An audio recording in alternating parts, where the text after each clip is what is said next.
We are about to take a dive into the UFC 266 betting preview. This betting preview segment is brought to you by DenverSportsBetting.com.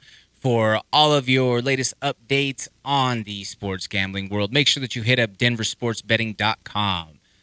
This weekend at UFC 266, like we alluded to on the opening, it is a monumental card that is jam-packed with stars.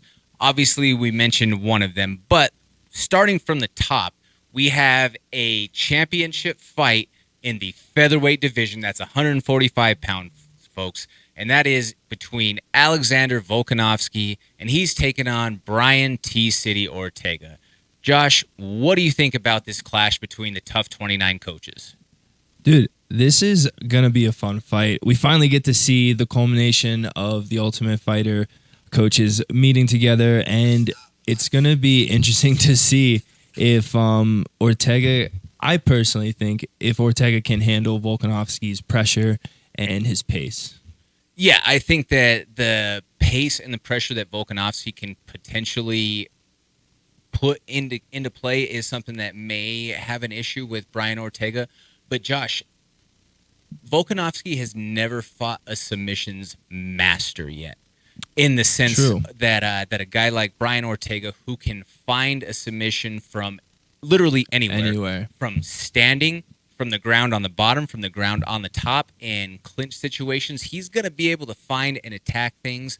And he has an ace up his sleeve, and a guy like Henry Gracie, who is just this ultra genius and just prodigy wild child of figuring out positions and how to master control. Yeah. He's obviously from the direct lineage of the famous Gracie family. So that's something that I think is going to come into play for someone like Brian Ortega. And Josh, I also think that something that we have to consider is Brian doesn't have the cleanest boxing in the world, but he's got a pretty solid jab, and he's dirty, and he's got pure corazon. He's got that gritty Mexican heart that he goes in there and he fights to the absolute last breath. Yeah, and he showed that toughness when he fought Holloway. And, I mean, yeah, you're right. He can have that positioning, but his stand-up isn't where, it needs to be on pace with Volkanovski, I think. And I don't believe that time, even though it was a while, cut his hair, grew it back, and has a long time training, but I don't think it's enough just yet. Especially with the stand-up and the pace and the combinations that Volk puts together. Yeah, he has a little, Volk can wrestle, but I don't think he's going to engage in that until he feels like maybe he has to. I think that Volk, if he ends up in a point to where he needs to start shooting, it's not a good situation. It's not a good situation, and then even if he has a tiny neck that is going to be hard to choke, he's not going to have a whole ton of opportunities for those head and arm chokes or things of that nature. Yeah. But I think that Brian is just that affluent in his submission skills to where he's going to figure something out. So that being said, let's get right into it. Shop around for your best odds out there, folks. But on average, most books are coming up to around Alexander Volkanovski being the slight favorite at a -165, with T-City being the comeback at +140. Josh, what do you think? I don't really have I personally believe Alex is going to win. I don't have a round or anything like that, but I do believe that it's going to be a finish in under 4.5.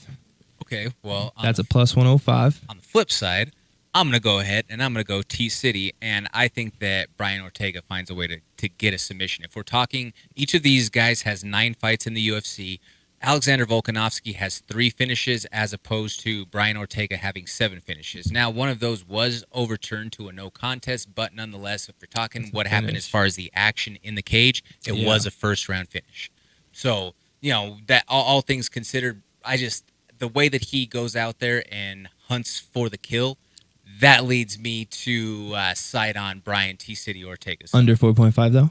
I think so. Yeah? Okay. I think so. Okay. And I think especially if he finds something that he can attack while they're dry, I think that the later on that it goes, it might be a little bit harder for a submission once they're slippery. But if he can find something while they're still dry, I think it's a very, very tough thing for Volkanovski to figure his way out. And I know that there's no way Volkanovski is going to submit him.